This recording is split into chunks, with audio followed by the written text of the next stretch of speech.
नमस्कार मित्रांनो, स्वागत आहे तुमचं न्यूज मराठीमध्ये।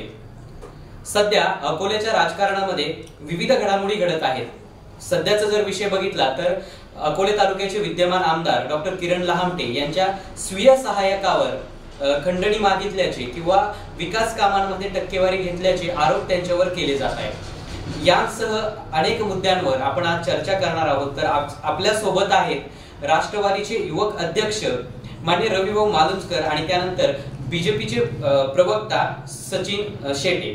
तर आपण आज त्यांच्याशी या सगळ्या मुद्द्यांवर चर्चा करूया। नमस्कार रविभाऊ। नमस्कार।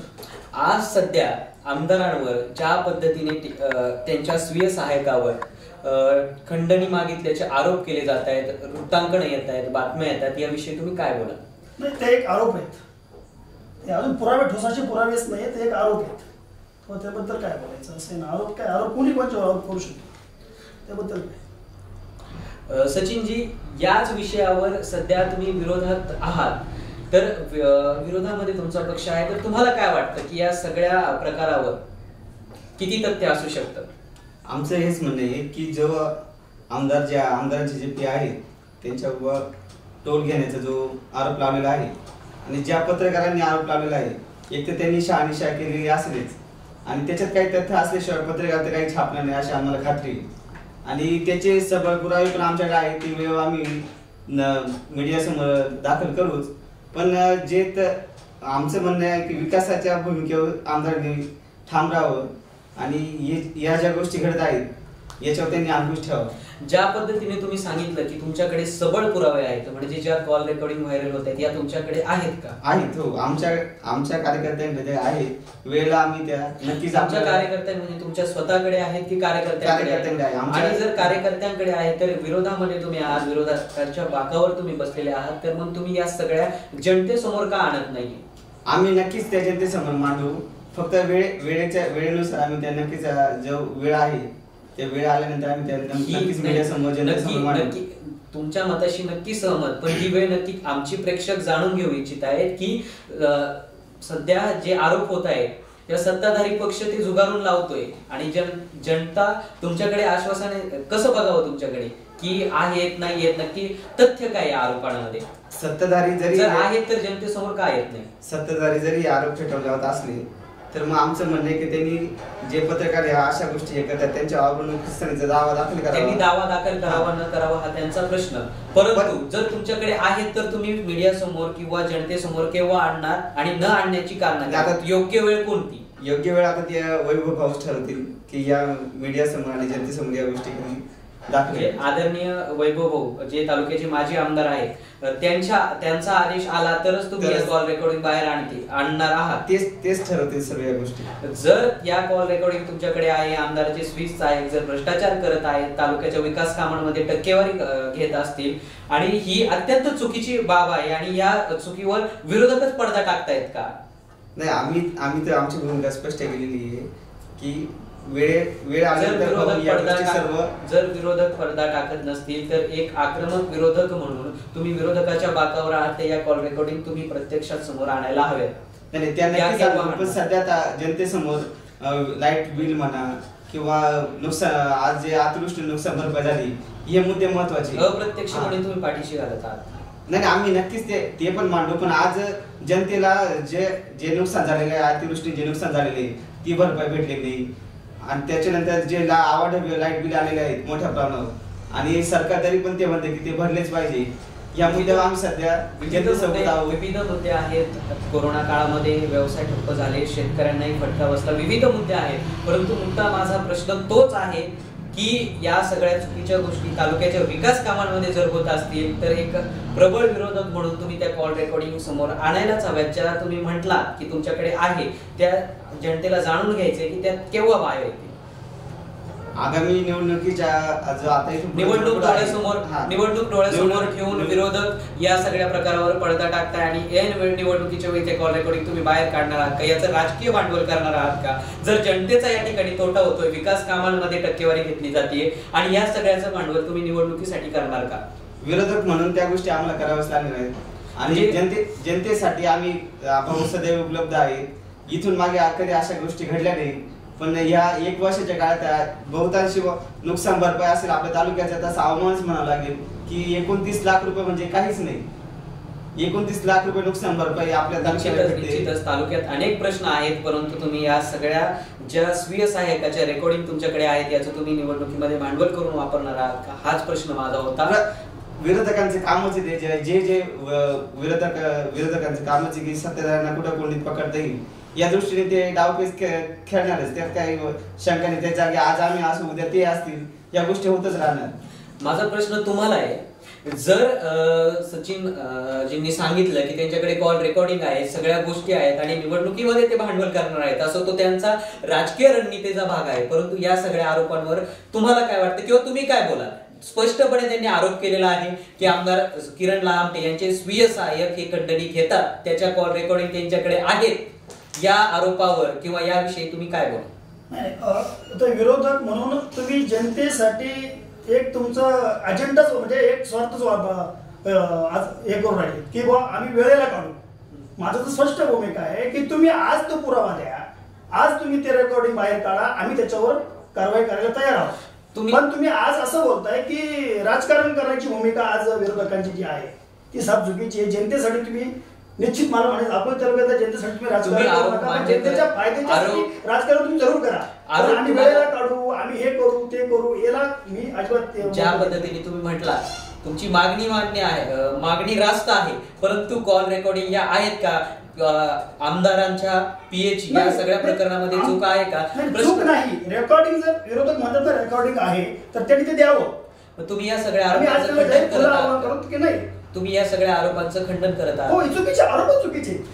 ज्याप्रमाणे सचिनजींनी सांगितलं, जर आरोप चुकीचे असतील तर तुम्ही त्या पत्रकार असेल किंवा ज्या माध्यमांनी त्या बातम्या दिल्या त्या सर्व कारवाईची मागणी का केली नाही? जर आमदारांच्या पीएवर अशा पद्धतीने लांछन लावलं जातंय, डाग लावला जातोय की विकास कामांमध्ये आमदारांचा पीए टक्केवारी घेतोय, तर मग तुम्ही या सगळ्यावर कारवाई का केली नाही? पत्रकार हे बातम्या येतात, अशा लाखो बातम्या पत्रकारांना डेली पडतात. म्हणजे काय, एक काल 2 दिवसापूर्वी एक बातमी पडली डॉक्टर किरण लहामटे साहेबांच्या पीएवर, एक बातमी पडली, त्या बातमीचा तालुक्याला एवढा मोठा इश्यू केला. आम्ही आजही तेच सांगतोय, आम्ही विरोधकांनी एवढा मोठा इश्यू केला, आम्ही आजच सांगतोय की जर असेल तर निश्चित, पण बातमी आजही येतील. बातमी समजा मी तुम्हाला बोललो की समजा बातमी आली की भाजपचा मोठा नेता राष्ट्रवादीच्या गळाला लागलाय, ही बातमी उद्या पेपरला आली, मग तो गळाला लागला, कोण लागलाय, तो कधी प्रवेश करणार आहे, तुम्ही ज्या अशा बातम्या काही येत जातात. तुम्ही ज्या पद्धतीने सांगितलं की तुम्ही एक वृत्तांकन सांगितलं की राष्ट्रवादीचा मोठा नेता भाजपच्या गळाला, या सगळ्या बातम्यांमध्ये मला सांगा रवीजी, या सगळ्या बातम्यांमध्ये कोणत्याही नावाचा उल्लेख नसतो, कोणताही आरोप नसतो. ही जर तरची बातमी असते, या बातमीमध्ये स्पष्ट उल्लेख आहे की पीए जे आमदारांचे पीए आहेत ते खंडणी घेतात आणि याच्या कॉल रेकॉर्डिंग, असा स्पष्ट उल्लेख त्या बातमीत आहे. याविषयी हे गंभीर आरोप आहे, हे गंभीर आरोप आहे. मी तेच बोलतोय की असं त्यांचे रेकॉर्डिंग द्यावं, असं ते पुरावे. माझा मुद्दा काय आहे की हे गंभीर आरोप आहेत, मग तुम्ही कारवाईचा बडगा का उचलला नाही? उद्या याच पद्धतीच्या अनेक बातम्या येतील, तरीही तुम्ही गप्पच बसणार आहात का? का गप्प बसायचं? गप्प का बसायचं? पण आजचा तो मुद्दा जो आहे तो आता आमदार किरण लहामटे साहेबांचे पीए आणि मग ते शक्यतो तो विषय थोडासा मी म्हणतो की त्यांच्या अतिक्रमण ते स्पष्ट बोलतीलच. ते शक्यतो मला वाटते 30 तारखेला त्यांनी ती शपथ घेतली, आपली आमदाराची शपथ घेतली, त्या तारखेला ते 30 तारखेला मला वाटतं ते स्पष्ट बोलणारच आहे या विषयावर. परंतु विरोधक जे म्हणतात ना रेकॉर्डिंग आहे, आम्हाला सुद्धा ते ऐकण्याची मी म्हणतो हेच आहे की त्यांनी ते द्यावं, पण भांडवल जनतेसाठी भांडवल करू नका, एवढी विनंती. या विषयावर जनतेसाठी भांडवल करू नका, तुम्ही तुमच्या स्वतःसाठी करा, पण जनतेसाठी भांडवल करू नका. असेल तर ते त्यांनी द्यावं अशी माझी त्यांना. या विषयावर तुम्ही काय बोला? जी काही व्हिडिओ क्लिप आहे, ऑडिओ क्लिप आहे, ती नक्की जनतेसमोर लवकरात लवकर उपलब्ध करण्याचा आम्ही आमच्या जे नेते आहेत ते लवकरच जनतेसमोर ती उपलब्ध करतील. पण त्या अगोदर आम्ही या अगोदर जो वीज बिलाचा मुद्दा घेतला होता आणि त्याच्यानंतर नुकसान, अतिवृष्टी नुकसान, सध्या आम्ही त्या गोष्टीवर फोकस केला होता, त्यामुळे आम्ही काही दिवस त्या गोष्टीत अडकून होतो. जनतेसाठी आम्ही आज खूप खेदजनक बाब आहे की पिचड साहेब ज्यावेळेस मंत्री असताना किंवा त्यावेळेस अतिवृष्टीचे म्हणा किंवा दुष्काळाचे म्हणा तालुक्यातील जनतेला जी नुकसान भरपाई मोठ्या प्रमाणात भेटत होती, त्या तुलनेत ही नुकसान भरपाई काहीच नाही. आज वाढीव एकीकडे मंत्री बोलतायत की 100 युनिट मध्ये वीज माफ करू, घोषणा तेच करतायत. पुन्हा जनतेला म्हणताय की नाही वीज बिल भरावंच लागेल. या अशा युटर्न सरकार म्हणावं लागेल की घोषणा एक करता पुन्हा नंतर त्याच्या मागे वळता. असं नक्कीच नक्कीच यावर काय बोलाल तुम्ही? शेतकऱ्यांच्या बाबतीमध्ये आमचं महाविकास आघाडीचं सरकार अतिशय चांगलं काम महाराष्ट्रामध्ये करतं. त्याबद्दल तुम्ही नुकसान भरपाईचे जे बोलले पैसे अवकळीचे, संगमनेर तालुक्यापेक्षा मला वाटतं अकोले तालुक्यामध्ये जास्त पैसे आता नुकसान भरपाईचे मला वाटतं आपल्या तालुक्यासाठी आलेले आहेत. तो आकडा मला म्हणजे कन्फर्म ती खात्री नाही, पण निश्चित मी शब्द देतो की संगमनेरपेक्षा जास्त पैसे शेतकऱ्यांच्या बाबतीमध्ये. आणि वीज बिलाचं जे बोलले, वीज बिलाचा जो निर्णय आहे ते सरकार त्या बाबतीमध्ये सुद्धा विचार करत आहे. आणि निश्चित शेतकऱ्यांच्या पाठीशी खंबीर महाविकास आघाडी सरकार काम करते असतात. तुमचं याविषयी काय मत आहे? तुमचं जे मत आहे, तुम्ही जे म्हणताय की संगमनेरपेक्षा नुकसान भरपाई निश्चित जास्त आहे, निश्चित जास्त भेटायलाच पाहिजे. संगमनेर तालुक्यापेक्षा 5 फूट पाऊस आपल्या तालुक्यात पडतोय. त्यांची जेवढे नुकसान झाले त्याच्या 5 फूट आपल्या शेतकऱ्याचे नुकसान झालेले. वीज बिल वाढीचा मुद्दा शेतकऱ्याशी निगडीत नसून व्यापाऱ्यांचे 3-3, 4-4 महिने दुकानं बंद होते, त्या कालावधीत सुद्धा व्यापाऱ्यांना आवाजचं सवा बिल आलेले. आता मी सुद्धा माझा सुद्धा व्यवसाय आहे, मी माझं जनरली बिल बघितले आताच्या या अनुषंगाने बघितलं. मी काय जास्त चला आपल्याला 1000-1200 रुपये बिल येतं आपण ते भरतो दरवेळेस, पण मी सहज या आंदोलनाच्या अनुषंगाने माझं बिल बघितलं तर मला वाटतं 17 मार्चला अकोले लॉकडाऊन झालं, तहसीलदारांनी केलं. त्याच्यानंतर 22 तारखेपासून रेग्युलर झालं. 17 म्हणजे मार्च मध्ये आम्हाला माझे 53 युनिट पडलेले लाईट बिलचे, एप्रिल मध्ये 42 युनिट पडले, मे मध्ये 7 युनिट पडले आणि जून मध्ये 125 युनिट पडले. आता या 3 कालावधीत मे मध्ये पण अकोले बंद होतं, एप्रिल मध्ये पण बंद होतं आणि जून मध्ये पण बंद होतं. मग मे मध्ये 7 युनिट पडले आणि जून मध्ये 125 युनिट कसं काय पडले? आता हा मोठा प्रश्न. आणि काय होतंय की प्रत्येक जण ते जाऊन भांडू शकत नाही. लोक म्हणतात, मंत्री म्हणतात की तिथे जाऊन तुम्ही बिल सादर करा, मग त्यांच्याशी बोला, बिल कमी करू. प्रत्येक जण ही गोष्ट करू शकत नाही. एक तुम्ही विरोधक आहात, तुम्ही विरोधक या नात्याने या सगळ्या प्रकारांमध्ये तुम्ही स्वतः काय केलं किंवा विरोधक म्हणून तुमची काय भूमिका आहे किंवा या सगळा प्रकार तुम्ही कशा दृष्टीने बघता? आमच्या नेत्यांनी जी भूमिका मांडली किंवा वीज वाढी बिलांच्या विरोधात आंदोलन केलं आम्ही, त्याची होळी केली बिलांची. त्याच्यानंतर अतिवृष्टी सुद्धा आम्ही निवेदन दिलं. भाऊ प्रत्येक गोष्टीला आमदार जरी इथे तालुक्याचे तुम्ही सांगितलं की तुम्ही जे वाढीव वीज बिल आलं होतं त्यावर तुम्ही आंदोलनं केली, सर्व काही केलं, परंतु या सगळ्यामध्ये जनतेला असं जाणून घ्यायचंय की ज्या पद्धतीने विरोधक आंदोलनं करतायत, विरोधकांचं काम आहे की सत्ताधारी पक्षाच्या विरोधात किंवा जे जनतेचे प्रश्न असतील ते सोडवण्यासाठी आंदोलन करावं. परंतु मला सांगा, तुम्ही आंदोलन केल्यानंतर तुमच्या स्वतःचं जे बिल असेल ते माफ झालं का? जनतेचे किती प्रमाणात या सगळ्यातून प्रश्न सुटले? आम्ही तर जे अधिकारी आहेत त्यांच्याकडे आम्ही निवेदन दिलेलं आहे, त्यांना सांगितलं आम्ही काय वीज बिल भरणार नाही, जनतेने पण वीज बिल भरू नये अशा आमच्या नेत्यांनी त्यांना सांगितलं. वैभवांनी त्यांनी स्पष्ट सांगितलंय की जोपर्यंत बिल कमी होत नाही तोपर्यंत बिल भरण्यात येऊ नये. आणि जोपर्यंत बिल भरत नाही, सरकारला सुद्धा इशारा दिलेला आहे की जरी कोणाचं बिल भरलेलं नसेल म्हणून त्याचं कनेक्शन कट करण्यात येऊ नये. जर तुम्ही ज्या प्रकारे जनतेला आवाहन करतायत की सांगतायत की जे वाढीव वीज बिल आले ते जोपर्यंत कमी होत नाही तोपर्यंत वीज बिल भरू नये, या सगळ्याची जबाबदारी विरोधक घेणार का? हो नक्कीच. आम्ही आमच्या नेते वैभवांनी त्या दिवशी स्पष्ट सांगितलेलं आहे की जोपर्यंत बिल हे व्यवस्थित दुरुस्त केले जात नाही, जे वाढीव बिल हे दुरुस्त केले जात नाही तोपर्यंत जनतेने वीज बिल भरू नये.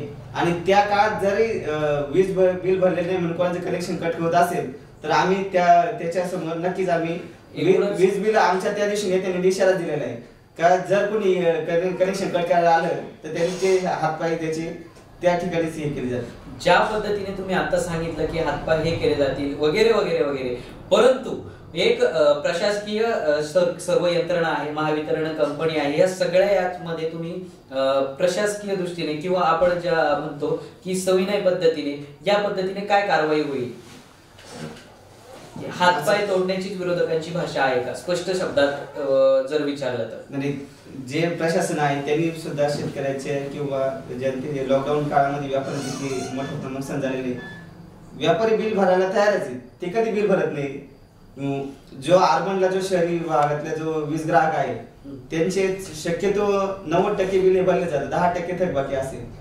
शेतकऱ्याचे मोठ्या प्रमाणात बिल असतात, शेतकऱ्याच्या मालाला भाव नसतो त्यामुळे शेतकरी अडचणीत असतो, त्यामुळे ती बिलाची थकबाकी ज्या मोठ्या प्रमाणात असते.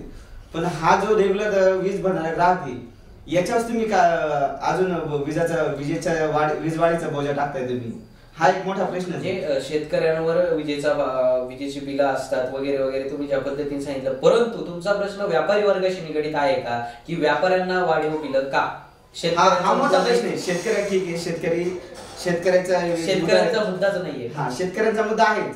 शेतकऱ्यांचा मुद्दा काय, आता सरकारने सांगितले 50% वीज माफी देऊ, तो एक त्यांचा स्वागतार्ह निर्णय आहे. पण तरी पण वीज बिल किती आहे याच्यावर तो अवलंबून आहे. एखाद्या शेतकऱ्याचं मोठं वीज बिल असेल, या काळात माल विकला गेला नाही. तुमचा मुद्दा बरोबरच आहे, पण आपण मुद्द्याला निगडीत बोलूयात की तुम्ही ज्या पद्धतीने म्हटलं की हातपाय तोडले जातील, तुमचा तो शब्द होता.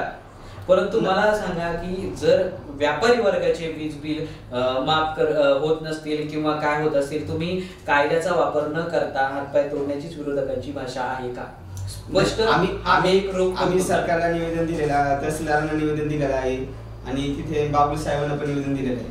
त्यांना आम्ही स्पष्ट सांगितले की जोपर्यंत, आणि सरकारने पण ही भूमिका ठेवलेली आहे की कुणी थकबाकीदार असेल, सरकारने जी भूमिका ठेवलेली आहे मुद्दा तोच आहे. सत्ताधारी पक्षाची जर भूमिका रास्त आहे तर विरोधक म्हणून तुमची काय भूमिका आहे? विरोधक म्हणून तुम्ही काय करा?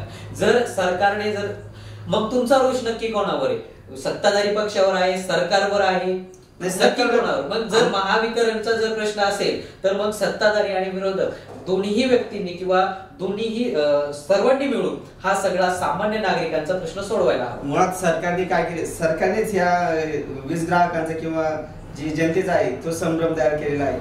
पहिल्यांदा माननीय वीज मंत्री आपले ऊर्जा मंत्री बोलतायत की आम्ही 100 युनिट पर्यंत वीज माफ करू.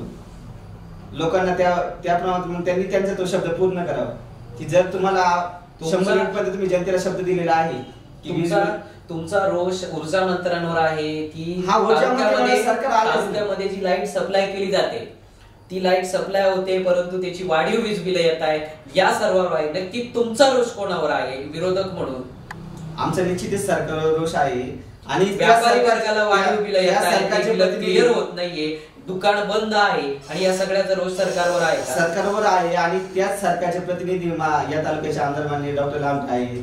तर लामटे साहेबांनी सुद्धा या जनतेच्या प्रश्नावर किंवा व्यापाऱ्यांच्या प्रश्नावर सरकारशी 2 हात केले पाहिजे. शेवटी व्यापारी वर्ग हा आपल्या इथला व्यापारी वर्ग आहे, त्यांना न्याय देणारे लोकप्रतिनिधी म्हणून त्यांचं काम आहे की आज जे वैभव रवाना करावं लागत आहे त्यांनी त्यात पुढाकार घ्यायला पाहिजे. एकूणच व्यापारी वर्गाशी निगडीत सर्व लाईट बिलाचा जो प्रश्न आहे ते तुम्ही बोलताय.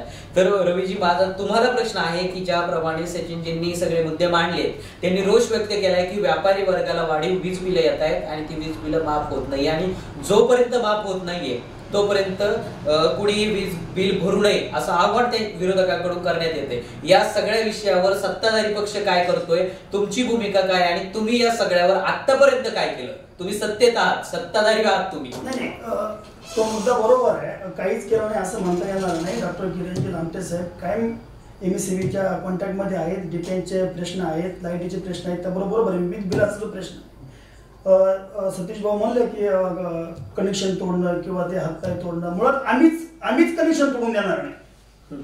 पहिली भूमिका आमची हीच आहे. व्यापाऱ्यांचे कनेक्शन आम्ही तोडून देणार नाही, शेतकऱ्यांचे पण तोडून देणार नाही. निर्णय सरकार घेईल. आता सरकार निर्णय घेणार आहे, काय घ्यायचं तुम्हीच निर्णय घेणार आहात, सरकारचे प्रतिनिधी आहात. आम्हीच निर्णय घेणार आहोत. पण तरी पण अकोले तालुक्यातल्या जनतेला आम्ही वाऱ्यावर सोडणार नाही. आमचे लोकप्रतिनिधी म्हणजे डॉक्टर किरणजी लामटे साहेब अतिशय प्रामाणिकपणे तालुक्याच्या जनतेसाठी आज काम करतायत. त्यांना पण आतापर्यंत सत्ताधारी पक्षाने या सगळ्या प्रश्नावर काय केलं? आमदार साहेब निश्चितच महावितरणच्या कॉन्टॅक्ट मध्ये आहेत, पण जनतेला कॉन्टॅक्ट नकोय. इफेक्ट काय झालाय तो त्या कॉन्टॅक्टचा जनतेवर इफेक्ट काय झालाय? कोणती लाईट बिलं जी आहेत जी कमी करून आली आहे किंवा माफ झाली आहे किंवा त्याविषयीचा प्रश्न तोडगी निघालाय, मार्गी निघालाय, हे जनतेला जाणून घ्यायचं. मार्गी निघालेल्याच आहे. वाढीव बिल जे आहे ना, वाढीव बिलचे रिडिंगचे प्रमाण आता सचिव म्हणलं की माझं जून मध्ये का मे मध्ये 5 युनिट होते आणि ते रिडिंग प्रमाण जे आहे ते अधिकारी वर्ग आमदार साहेब ते अधिकाऱ्यांना आदेश देऊन कोणतं मीटर रिडिंग प्रमाण जास्त का रिडिंग आलं का ते फॉल्टी आहे का, तो सगळा त्याच्यामध्ये विचार केला जाईल. परिणाम काय झाला विचार केला जाईल हे तुम्ही सांगताय की काही व्यक्ती आहेत, तालुक्यातील काही जनता आहे, किती टक्के लोकांचा प्रश्न या सगळ्यात मार्गी निघालेला आहे? हा प्रश्न आत्ताचा नाही, ज्याप्रमाणे सचिनजींनी सांगितलं किती व्यक्तींचा प्रश्न आपल्या सत्ताधारी पक्षामार्फत तुम्ही मार्गी निकाली काढलेला आहे, हे जाणून घ्यायचंय जनतेला. नाही, जनतेला जाणून घ्यायचा हा मुद्दा बरोबर आहे, पण आम्ही सुद्धा जवळजवळ जी व्यक्ती म्हणजे जे ग्राहकाची जी आज अडचण आहे तालुक्यातली, जी अडचण घेऊन आमच्याकडे येते किंवा MSC मध्ये आम्हाला कळवते किंवा आमदार साहेबांना, त्या प्रत्येक व्यक्तीचा प्रश्न त्या ठिकाणी सॉल्व्ह होतोय. आज मी पाहतोय माझ्या डोळ्याने. आम्ही डॉक्टर साहेबांना, ते आपले MSCBचे, त्यांच्याशी माझा कायम कॉन्टॅक्ट या संदर्भामध्ये बिलाच्या माध्यमातून. आणि आज ग्राहक जे आहेत सगळेच प्रश्न मार्गी लागतील. तुम्ही ज्या पद्धतीने सांगितलं की तुम्ही ज्या पद्धतीने सांगितलं की जे व्यक्ती तुमच्याकडे कॉन्टॅक्ट करताय, तुम्हाला सांगताय, त्या सगळ्यांचे प्रश्न तुम्ही मार्गी काढले. मग सगळ्याच जनतेने सत्ताधारी पक्षाकडे यायचं का की आमची वीज बिलं माफ करून द्या? तसं नाही. सगळ्या जनतेचा प्रश्न, जनतेचा प्रश्न केव्हा मार्गी? जे आता आमचं सरकार जो निर्णय घेईल तो सगळ्याच व्यक्तीला लागू आहे, तो काही एका व्यक्तीला लागू नाही, सगळ्याच व्यक्तीला लागू पडणार. त्यामुळे आणि ज्याच्यावर मी म्हणतो ज्याच्यावर अन्याय झालेला आहे, निश्चित त्या ग्राहकाला आणि त्या माणसाला न्याय मिळवून देण्याचं काम सरकार करत आहे. ज्या पद्धतीने तुम्ही सांगितलं सचिनजींवर अन्याय झालेला आहे, त्यांनी सांगितलंय सचिनजींवर अन्याय झालेला आहे, तुमचा प्रश्न सचिनजी मार्गी निघालाय? माझं तर असं म्हणणं आहे की रविभाऊंच्या बोललं तर मला असं वाटतंय की मुद्दा म्हणून वाढीव बिल दिले म्हणजे जनता आमदाराच्या दारात गेली पाहिजे, मग आमचे वीज बिल माफ करा, असं डॉक्टर किरण लामटे साहेब 1 वर्ष झाले आमदार झाले. आदिवासी काय डॉक्टर किरण लामटे साहेब आज आमदार झाले म्हणून वाढीव बिल आपण 40 वर्ष तालुक्याचं सत्ता भोगली, त्या काळामध्ये कधी वाढीव बिल आलीच नाही का? नाही, 40 वर्षात वाढीव वीज बिल हा व्यापाऱ्यांच्या बाबतीत किंवा याच्या बाबतीत तर नक्कीच नाही. लॉकडाऊन असून नाही तिथं आदिवासी दाखवलं की त्या बिचाराचं आदिवासी बांधवाचं घरकुल मंजूर झालं तर घरकुल फक्त घरकुल आपल्याला माहिती की 300 स्क्वेअर फूट पेक्षा घरकुल काय जास्त नसते. त्याच्या घरात 2 बल आहे आणि त्याला बिल लाईट बिल आलेले 5000 रुपये. आता त्या आदिवासी बांधवांनी जो माणूस घरकुल भेटले त्याला मंजूर झाले तो त्या गरीब व्यक्तीने 5000 रुपये बिल भरायचे कसं काय?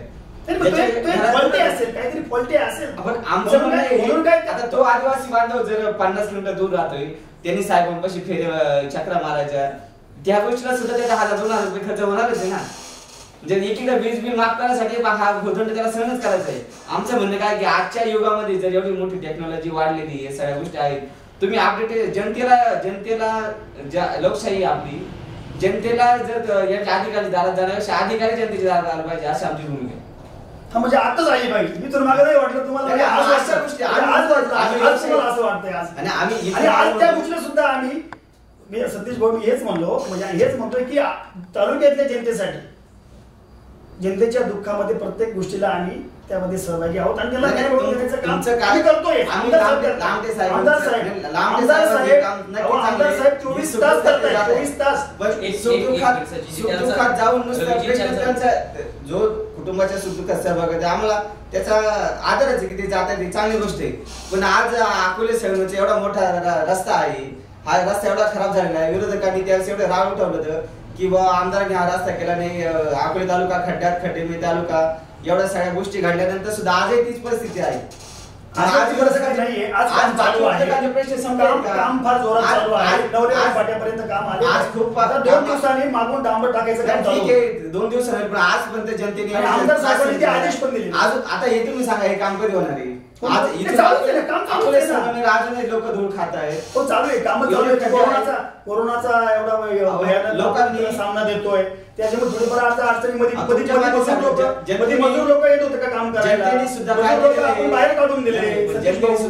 मजूर लोक नसल्यामुळे कारखाना चालू झालाय. कारखान्याच्या लोकांनी ट्रक धारक जे आहेत, ट्रक चालक मालक संघटनेनी त्यांनी स्वतः काय ठिकाणी म्हणून टाकलंय की जे काम सरकारने करायला पाहिजे. आज ऍक्सिडेंट होतात, त्याच्यानंतर त्या वाहनाचं मोठ्या प्रमाणात नुकसान होतंय, मग ते लोक किती सहन करणार? सतीश भाऊ, नगरपंचायतमध्ये तुमचं सरकार आहे आज तालुक्यातल्या शहरामध्ये, तुम्ही सांगा बरं एक ठोस कार्यक्रम सांगा मला. नगरपंचायत मध्ये तुम्ही जनतेसाठी काय केले 5 वर्षामध्ये किंवा आता सांगा, ताजं उदाहरण सांगा.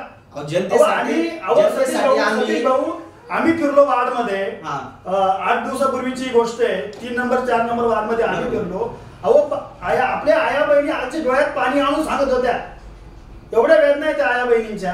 अहो गटारी नाहीये, गटारींचा वास राहते, गटारींचा वास आहे. रस्त्याची परंपरा किती वाईट आहे, लाईटीची व्यवस्था नाहीये. तुम्ही नगरपंचायतचं शहरामध्ये तुम्ही तुम्ही प्रश्न विचारले त्यांना उत्तर देऊ द्या, त्यासाठी थांबा. तुम्ही प्रश्नांचा भडीमार निश्चित करा, प्रत्येक प्रश्न तुम्ही विचारा, परंतु एक लक्षात घ्या की तुम्ही सत्ताधारी पक्षात आहात आणि विरोधक ते आहे. निश्चित नगरपंचायतच्या विषयी तुम्ही बोला, प्रश्नही विचारा त्या दृष्टीने, परंतु एक प्रश्न विचारल्यानंतर त्यांना बोलण्यासाठीचा वेळ द्या, इतकीच विनंती तुम्हाला. या सगळ्या नगरपंचायतीने सांगितलं, या आरोपांवर जे तुम्ही काय बोला. नगरपंचायतच्या ज्यावेळेस आम्ही विरोधात होतो त्यावेळेस विरोधात सत्ता काय आमच्याकडे नव्हती. आपले जे सत्ताधारी आम्ही होतो ते राज्यात आम्हाला राज्यात नाही, अकोल्यात होतो आम्ही सत्तेत, आम्ही सत्तेत आहोत. पण ज्या सरकार विरोधी असल्यामुळे आम्हाला मोठ्या प्रमाणात निधी मिळत नव्हता. दुसरा मुद्दा असा होता की आता यांनी जेव्हा 3 नंबर वार्डचा उल्लेख केला, त्या वार्डमध्ये 3 नंबर मध्ये सीट फॉर्म हा एरिया येतो जो महाराष्ट्र शासनाच्या अखत्यारीत होता. आम्ही त्यात सुद्धा स्पष्ट भूमिका मांडली होती की महाराष्ट्र शासनाने हा आम्ही नगरपंचायत वर्ग करून घ्यायला तयार आहोत. पण महाराष्ट्र शासनाच्या कागदावर ज्यावेळेस त्यांनी त्या सुखसुविधा दिल्या होत्या त्या जनतेला की निळवंडे धरणात ज्यांच्या जमिनी गेल्या त्यांचं पुनर्वसन त्या सीट फॉर्म मध्ये केलं, त्यांना सर्व सुख सुविधा त्यांनी देणं अपेक्षित होतं, गटारी लाईट वगैरे सर्व रस्ते. मग आमचं म्हणणं हेच होतं की तुम्ही जर तुमच्या कागदावर जे अपेक्षित आहे ते सर्व पूर्ण करून त्या ठिकाणचं अतिक्रमण काढून तरच आम्ही नगरपंचायत आम्ही वर्ग करून. ज्या पद्धतीने तुम्ही सांगितलं की तिथे सगळं पुनर्वसन झालेलं आहे ते सरकारने करायला हवं होतं. सरकारने केलेलं आहे, सरकारने हा केलेला हवं नाही केलेलं आहे, सरकारने केलेलं होतं. सरकारने त्या सगळ्या सुखसुविधा दिलेल्या होत्या. काही ठिकाणी अतिक्रमण झालं, काही ठिकाणी गटारी नादुरुस्त झाल्या, रस्ते खराब झाले, वीज पोल असेल किंवा विजेचा प्रश्न देणं. आम्ही त्यांना ते सांगितलं की आता हे महाराष्ट्र शासनाकडून आमच्याकडे नगरपंचायत वर्ग करायचे, पण नगरपंचायत ही मोठी तेवढा नगरपंचायत निधी नाही. जर आमच्याकडे आहे या रस्त्यांची किंवा गटारींची कामं होत नाही तर तुमची तो भाग आम्ही वर्ग करून घ्यायचा म्हणजे आमच्या बोजाच येतो. म्हणजे एकूणच त्या सगळ्या नगरपंचायतने न करता महाराष्ट्र शासनाने करावं, म्हणजे सत्ताधारी पक्षाने करावं. महाराष्ट्र नगरपंचायत हा दुय्यम भाग होता, तोपर्यंत नगरपंचायत त्यांनी डायव्हर्ट केलेलं नव्हतं. आणि वर्ग केल्यानंतर सुद्धा तुम्हाला आम्ही सांगतो, आम्ही पाणी पुरवठा सुद्धा त्या लोकांना केला. त्यांच्या महाराष्ट्र शासनाची पाणी काढून द्यायची व्यवस्था पुढे केली, महाराष्ट्र शासनाची त्या जनतेला आम्ही पाणी वेळ पुरवलं, लाईटीच्या सुविधा दिल्या. काही ठिकाणी आता रस्ते पण होत आहेत. आता एकदम तर काही आम्ही 5 वर्ष आले म्हणजे एकदम काय बदल होणार नाही. तुम्ही निश्चित तुम्ही सगळं सांगितलं. रस्ते होत आहेत म्हणताय ना तुम्ही. मी 40 वर्षापासून बघतोय ज्या एक विरोधकांचं एक काम करण्याची एक स्ट्रॅटेजी की ज्या वेळेस निवडणुका येतील त्यावेळेस कामाचा धडा फक्त नारळ फोडायची, हे मी 40 वर्षापासून बघतोय, 20-25 वर्षापासून बघतोय. एक राजकारणाचा तो एक पुढे निवडणुका डोळ्या ठेवून, पण एकही काम शहरामध्ये एवढं गलिच्छ काम आहे मी कधी पाहिलं नव्हतं. पण डॉक्टर किरण लांबटे साहेब आम्ही सगळे फिरलो, संपत नायकोडे आमचे पक्षाचे अध्यक्ष बांधाचे तिकडे आम्ही सगळे फिरत होतो. एवढी वाईट अवस्था सतीश भाऊ अतिशय बाहेर हटत होत्या, काही सुविधा नाही, काही सुविधा नाही. आणि 5 वर्ष अकोले शहर ज्यावेळेस ताब्यात येईल ना नगरपंचायत, निश्चित नंदनवन केल्याशिवाय आम्ही राहणार नाही. हा शब्द माझा प्रश्न रवीजी तुम्हाला आहे. अकोले तालुका जोपर्यंत नगरपंचायतीच्या मार्फत तुमच्या ताब्यात येत नाही तोपर्यंत तुम्ही अकोले तालुक्यात विकासच करणार नाही का? नगरपंचायत बोलतोय, नगरपंचायत बोलले, आपल्या तालुक्याचं नाही बोलत. तुम्ही आता जो उल्लेख केला की नगरपंचायत मध्ये जोपर्यंत आमचं सरकार म्हणजे थोडक्यात तुमचे मान्य आहे तुम्ही बोलताय ना, पण आमचं हेच म्हणणं आहे की आज तुम्ही सत्तेधारी, आज तालुक्यात पण सत्तेत आहात, राज्यात पण सत्तेत आहात. आणि तुम्ही जो 3 वार्ड नंबरचा उल्लेख केला टोटल वार्ड 3 नंबरच्या वार्डचा नगरसेवक हा तुमच्याच पक्षाचा आहे. आमचं हेच म्हणणं आहे की आज 1 वर्ष झालंय, मग तुम्ही 1 वर्षाच्या कालखंडात आमदार साहेबांना घेऊन आज राज्याचे मुख्यमंत्री उपमुख्यमंत्री तुमच्या पक्षाचे आहे, तुम्ही 1 वर्षात किती निधी दिला नगरपंचायतला?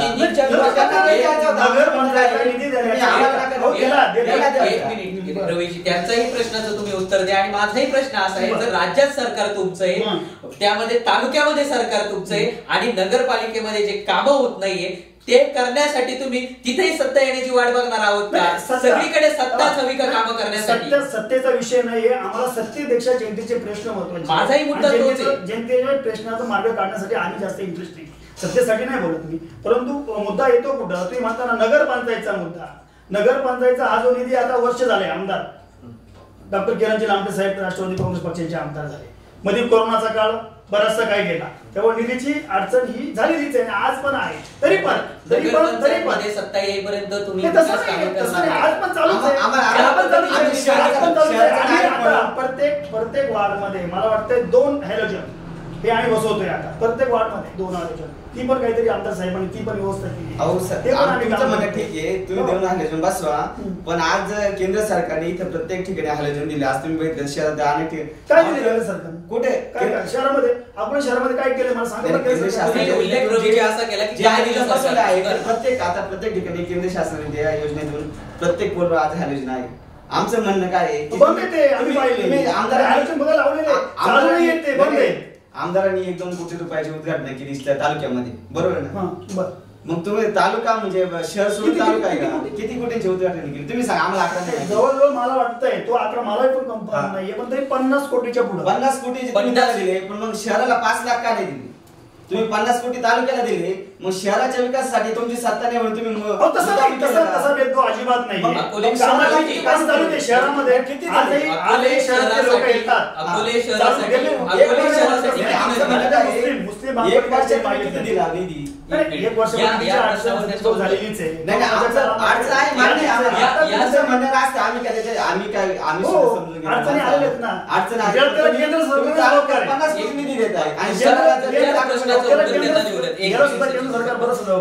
मला सांगा, ज्या पद्धतीने सचिनजींनी मुद्दा मांडला, किती कोटींची कामं झाली तुम्ही आकडा सांगितला, परंतु अकोले शहरासाठी किती कोटीचा, किती लाखाचा निधी दिला? लाखाचा दिला की कोटीचा दिला? अकोले शहरासाठी निधी, अकोले शहरासाठीचा जो निधी आहे तो आमदार साहेब त्यांच्या म्हणजे सांगितले पण चालू आहे. परंतु तुम्ही सत्ताधारी आहात, काहीच निधी आतापर्यंत दिलेला नाही की दिलेला आहे एवढंच सांगा.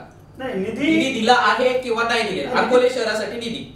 अकोले शहरासाठी निधी दिला आहे, नाही असं नाही, पण आकड्याचं थोडंसं नाही. तुम्ही शहरासाठी तुम्ही आजही सांगा आम्हाला तुम्ही आहात अकोले शहरासाठी निधी दिलेला आहे का? आम्हाला 1 रुपया निधी आलेला नाही. आमदार साहेबांनी 1 रुपया. पण आता सध्या मी जे ऐकतोय ते हॅलोजनचं एका वार्ड मध्ये 2 हॅलोजन. अहो ज्याची गरज नाही ते देऊन काय उपयोग आहे? आज लाईट नाही, आज तुम्ही शहरात चला, आमच्या बरोबर चला, प्रत्येक पोलवर हॅलोजन लावलेलं आहे.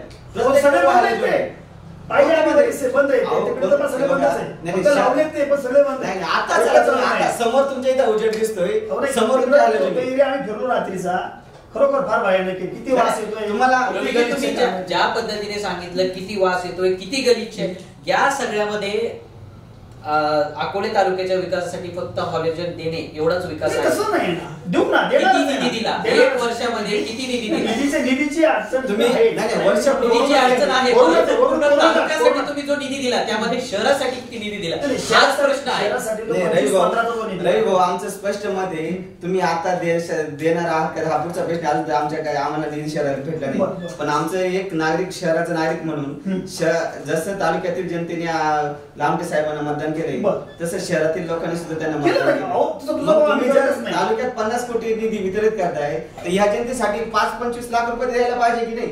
तुम्ही जर या जनतेसाठी शहरातल्या 20-25 हजार मतदान आहे, त्या मतदानाला जर तुम्ही 1 रुपया आजपर्यंत दिलेला नाही आणि तुम्ही म्हणता की आम्ही तालुक्यात इतर ठिकाणी 50 कोटी निधी दिलेला आहे, पूर्ण तालुक्याचं बोलतोय मी. तालुक्यातच बोलतोय. अकोले शहर तालुक्यात येत नाही का? आमच्या शहरासाठी काय असेल ते अकोले शहर तालुक्यात येत नाही का? काय बोलतोय कधी आता आमचं 1 वर्ष तुमची वर्षपूर्ती होऊन गेली, तुम्ही वर्षभर हेच म्हणलो. कोरोनाचा एवढा मोठा याच्यामध्ये ठीक नाही, तुम्हाला 50 कोटी निधी येतो आणि मग त्याच्यात आम्हाला 1 रुपया का द्यावा असं वाटतं? आम्ही विरोधात असं म्हणून का? आमदार साहेब सक्षम आहे, नगर पंचायतीवर भाजपची सत्ता आहे, विरोधकांकडे सत्ता आहे, म्हणून जाणून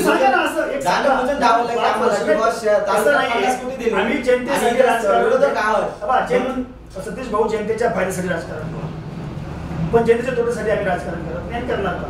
नाही आता येणार काळच ठरवेल. आता आमचं म्हणणं हेच आहे, आमचं साधं निगडीत हेच आहे की तुम्ही तालुक्यासाठी 50 कोटी दिले, आमच्या शहरावर लक्ष आहे सतीश भाऊ. शहरावर लक्ष आता निवडणुका लागल्या तुम्ही करणार आहात का? तुम्ही निवडणुका लागले उद्घाटन चालू केली, निवडणुकीच्या अगोदर केली उद्घाटन. 5 वर्ष काय केलं तुम्ही? 5 वर्ष केली बघा आता आम्ही आता उद्घाटन चालू केली. आमचा स्वभाव आहे तो पहिल्यापासूनच आहे. आम्ही माझी आमदारांना 5 लाखाची टाकी तिथे याच्यावर पहिल्यापासून ओळखतो. 2.5 लाखाची टाकी बांधली. आम्ही स्मशानभूमीचं काम केलं, अनेक ठिकाणी डांबरीकरणाचे रस्ते केले, काँक्रीटीकरणाचे रस्ते केले. आज तुम्ही काही दिसत नाही सतीश भाऊ. आणि आम्ही विरोधात असताना सुद्धा ही कामं केली.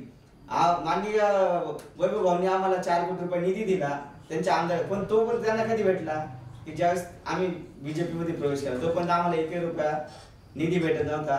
आम्हाला रस्ते अनुदान 14व्या वित्त आयोगाचे जे निधी होते रेग्युलर तेच निधी भेटत होते आम्हाला. इतर ठिकाणी अनेक ज्या सत्ताधारी नगरपंचायत होत्या त्यांना 10-10, 20-20 कोटी रस्त्यांसाठी दिले. आम्हाला 5 वर्षामध्ये 2 कोटी रुपये निधी रस्त्यांसाठी आला नाही शासनाकडून. शेवटी आमदारांनी अकोले तालुक्यानं खरोखर परिवर्तन केलं आहे आणि त्या परिवर्तनामध्ये डॉक्टर किरणजी लामटे साहेबांसारखा सर्वसामान्य आमदार या तालुक्याला जनतेने दिला आहे. निश्चित मी तुम्हाला शब्द देतो की तालुक्याचा विकास आणि जनतेचे प्रश्न हे 100% सुटते. आमचं तेच म्हणणं आहे. 100% 40 वर्षाचा पॅटर्न भरून काढणं हे पण तेवढं सोपं नाहीये. आजही वैभव भाऊंनाच रस्ता उतरावा लागत आहे ना. आज उतरले वैभव पिचडांना लोकांनी आज रस्ते उतरताना पाहिलं. आम्ही कधी उतरलो त्याचे साक्षीदार आहोत. या रस्त्यासाठी सुद्धा आम्ही आज नाशिक या ठिकाणी 3-4 बैठका घेतल्या. सतीश भाऊ लोकांना विरोधक आनंदी आहे. कशामुळे आनंदी आहे? वैभव पिचड रस्ते उतरता याचा लोकांना आनंद होतोय. काय होतोय? कधी तुम्ही रस्ते उतरलेच नाही. रस्त्यांसाठी आंदोलन केली. रस्ते उतरले याचा लोकांना आनंद होतो. रवीजी 1 मिनिट फक्त. ज्या पद्धतीने तुम्ही सांगितलं की विरोधक रस्त्यावर उतरून आंदोलन करतायत, निश्चितच विरोधकांचं काम आहे की रस्त्यावर उतरून त्यांनी आंदोलन करावी, सत्ताधारी पक्षाकडून कामं करून घ्यावी. परंतु माझा तुमच्यासाठी असा प्रश्न आहे की या सगळ्यामध्ये अकोल्याच्या जनतेमध्ये आनंदाचं वातावरण आहे की माझे आमदार रस्त्यावर उतरताय. जनतेमध्ये आनंदाचं वातावरण आहे की माझे आमदार रस्त्यावर उतरताय. जनतेला हे नकोय रवीजी. जनतेला काय हवंय? अकोले शहरातील जनतेला किंवा पूर्ण अकोले तालुक्यातील जनतेला काय हवंय की जे परिवर्तन त्यांनी केलंय त्याच्या मार्फत अकोले शहरामध्ये जर तुम्ही बोलला तर निधी किती दिलाय आणि अकोले तालुक्यामध्ये काय काम होत आहे हे सर्व जनतेला अपेक्षित आहे. विरोधक येत आहेत समोर आंदोलन करताय, यामध्ये जनतेला कोणत्याही प्रकारचा आनंद नाहीये आणि कोणत्याही प्रकारचा रस नाहीये. जनतेला त्यांचं काम होण्याशी मतलब. याविषयी काय बोला? तेच बोलतोय मी. जनतेचे प्रश्न सुटणं हेच आमच्यासाठी महत्वाचं आहे. मग राजकारण तुम्हाला कोणत्या पद्धतीने करायचंय, काय करायचंय. आता काल का परवा मी एक हे पाहिलं की बोलत का नाही कोणी. काहीतरी ते व्हिडिओ तुम्ही तेच प्रश्न परत येतं की बोलतीच नाही पदाधिकारी राष्ट्रवादीचे बोलते नाही म्हणून. आम्ही जनतेच्या विकासावर बोलणारे कार्यकर्ते आहोत. आम्ही असं नको त्या ठिकाणी तुम्ही सर्व आपण चर्चा केली परंतु पुन्हा त्याच मुद्द्यावर आला की बोलत का नाही. या मागे निश्चितच जनतेच्या विकासावर बोलता. तुम्ही ज्या पद्धतीने सांगितलं 55 कोटीची, बरोबर सचिनजी, 50च्या पुढे 50-55 कोटीची कामं झाली परंतु त्या कामांमध्ये निधी मंजूर झाला. परंतु या सगळ्या कामांमध्ये आमदारांच्या स्वीय सहायकांनी टक्केवारी खाल्ली. हे सगळ्या बातम्या येतात परंतु तुम्ही यावर बोलत नाही. नाही खालच नाही ना. मी त्याला तेच बोलतो. तुम्ही द्या ना, पुरावा द्या ना. तुम्ही बघा क्लिप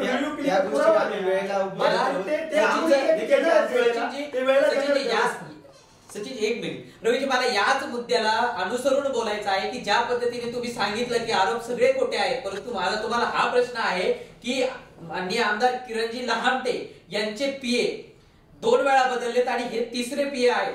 हे सगळं प्रकरण का होतंय? निश्चित कुठेतरी पाणी मुरतंय म्हणून कामं सोडावी लागतायत का? मला याही पलीकडे एक विचारायचंय की अकोले तालुक्यातील आमदारांना आपल्या अकोले तालुक्यातील पीए किंवा स्वीय सहाय्यक हा मिळू शकत नाही का? या सगळ्यामध्ये काहीतरी साठलोटा आहे किंवा काहीतरी चुकीचं घडतंय अशी जनता विचारते. हा जनतेचा प्रश्न आहे. डॉक्टर किरणजी लामटे आणि त्यांची पीए हा त्यांचा तसा वैयक्तिक प्रश्न आहे. मग त्यांनी कोणता पीए ठेवायचा आहे, कोणता पीए काढायचा हा सगळा वैयक्तिक काढून टाकतील. परंतु हे सर्व प्रश्न जनतेतून येत आहेत. जनतेतून येत आहे, पण या सगळ्या विषयावर तुम्ही बोलत देखील नाही. बोलतोय ना, तरी पण मी सांगतो की डॉक्टर किरणजी आरोप फेटाळणे म्हणजे बोलणे नाही. नाही पीए जे आहेत ना, तुम्ही म्हणताय ना, जनतेची मागणी आहे.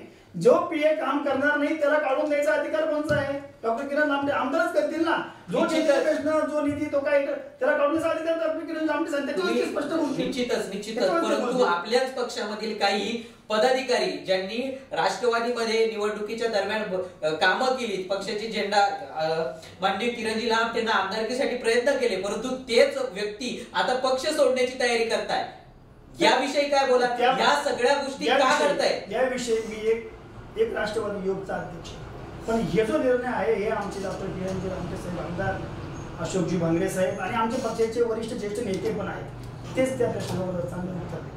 या सगळ्या प्रश्नावर माझा रवीजी तुमच्यासाठी हाच सवाल आहे की या सगळ्यावर तुम्ही व्यक्त कधी होणार? सत्ताधारी पक्ष या सगळ्या समस्यांवर किंवा या सगळ्या प्रकरणांवर आमदार साहेब केव्हा बोलणार? बोलतील, अशोक भांगरे हे बोलतील आणि ते केव्हा बोलतील. या घटना विचारा, तुम्ही एक पत्रकार आहात ना, तुम्ही जा निश्चितच पत्रकारांचं काम निश्चितच विचारणं आहे रवीजी. त्यासाठीच आपण इथे बसलोय. तुम्ही ज्या पद्धतीने सांगितलं की पत्रकारांनी विचारावं, निश्चितच पत्रकार विचारतील, परंतु एका लोकप्रतिनिधीची ही जबाबदारी नाहीये.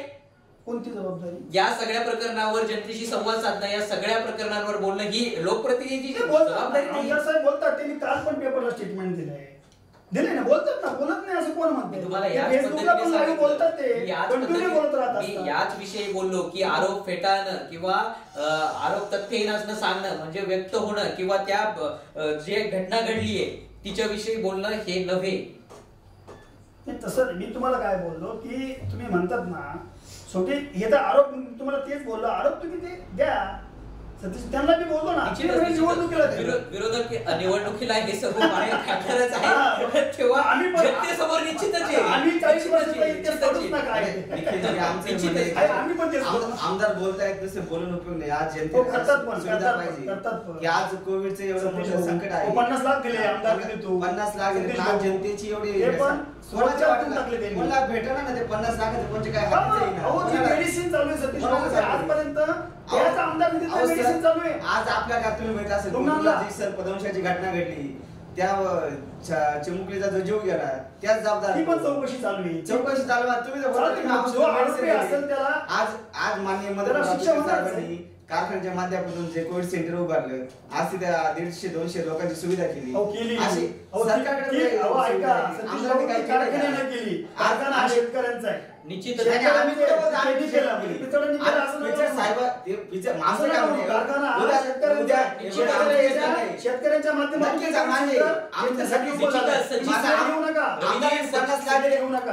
आम्ही घेतच नाही. आमदार 50 लाख खिशातून दिले का? आमदार सरकारचेच दिले ना. आम्ही तेच म्हणतो काय करायचं, सरकारचेच पैसे ना. आमदार साहेबाला काम केलं म्हणून पिचड साहेब, त्या कारखान्याचे चेअरमन पिचड साहेब त्यांच्या कल्पकतेतून तो विचार पुढे आला ना की त्यांच्यावर काय असं बंद समाजाच्या हे बघून समाजाच्या दृष्टीने जो निर्णय घेतला तो त्यांच्या कल्पकतेतूनच आलाय ना. त्यांना असं बंद नव्हतं. अगस्ती सहकारी सगळ्या कारखान्यांनी कोविड सेंटर उभारायचं हे शरदचंद्रजी पवार साहेबांनी आदेश दिले. कुठे असले सर्व कारखान्यांना? कोण म्हणतं असं नाही? आदेश द्यायला कोण आहे? आदेश दिले. आदेश द्यायला ते कोण आहे? कोण म्हणजे काय करायचं कोण आहे? कारखान्याचे कोण नाही? सर्व महाराष्ट्रात जे साखर कारखाने आहेत सर्वांना आदेश बंद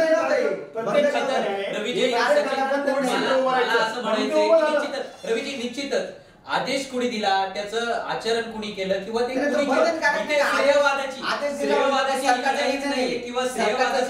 आदेश देणं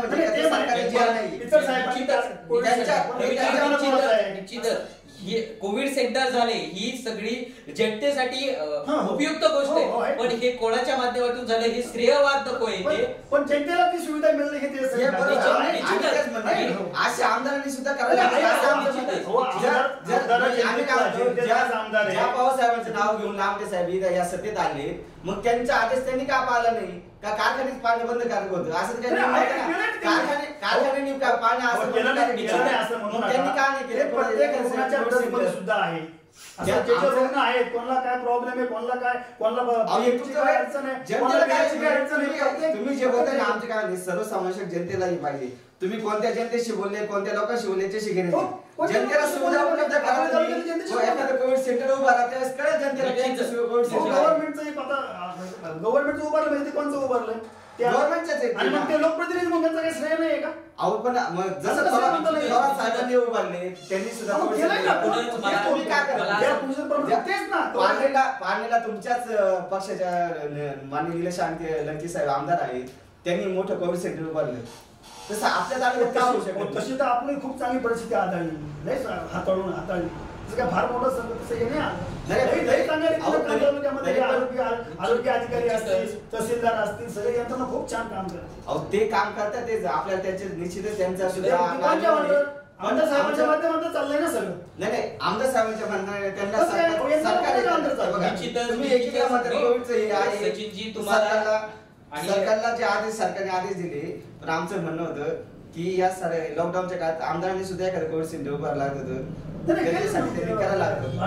आता बांधकामाचा असा प्रश्न आहे का जो तो जनता आता तुमच्या पंचायत सुद्धा काही गोष्टी आल्या असतील गावाच्या सभाबीला कोणी घेऊन राहिले बिलांच्या सुद्धा बाबतीत तुम्ही सुद्धा आमदार पाठपुरावा केला साहेब पाहिजे. आहे. तुम्ही असं म्हणू नका. असं हो आहे, फोन जरी आला तरी आमदार साहेब रिक्वेस्ट करून त्या डॉक्टरला फोन बिल कमी करा मी सुद्धा पाहिजे. अहो साहेब आमचं येत करतात नाही ते. काय असं सर्वसामान्य जनता नाही पोहोचू शकत. प्रत्येक जण आमदार साहेब सर्वात जास्त सर्वसामान्य जनतेपर्यंत पोहोचतात. नाही असू द्या पण आमच्या सर्वसामान्य जनतेला रवीजी बराच वेळ चर्चा चालली. आपण या चर्चेला आपला वेळ संपत आलाय. आपण या चर्चेला विराम देऊयात. एकूणच या सगळ्या मुद्द्यांवर आपण पुन्हा भेटूयात, या सगळ्यांवर चर्चा करूयात. ज्या पद्धतीने विरोधकांनी सांगितले की आत्ताचा जो मुद्दा होता की कोविड सेंटर हे आमदारांनी उभं करायला हवं होतं, माझ्या आमदारांच्या माध्यमातून झालंय, ही निश्चितच श्रेयवादाची लढाई नाहीये. तालुक्यामध्ये अत्यंत योग्य प्रकारे आरोग्य यंत्रणेने ही सगळी परिस्थिती आढळली. अगदी कोरोना आल्यापासून काही महिने आपल्या तालुक्यामध्ये एकही कोविडचा पेशंट नव्हता. ही सगळी आपल्यासाठी आनंदाची गोष्ट आहे आणि आता या सगळ्या परिस्थिती हाताळल्या जातील आणि याच पद्धतीने आपण पुन्हा एकदा चर्चेमध्ये भेटूया. नमस्कार.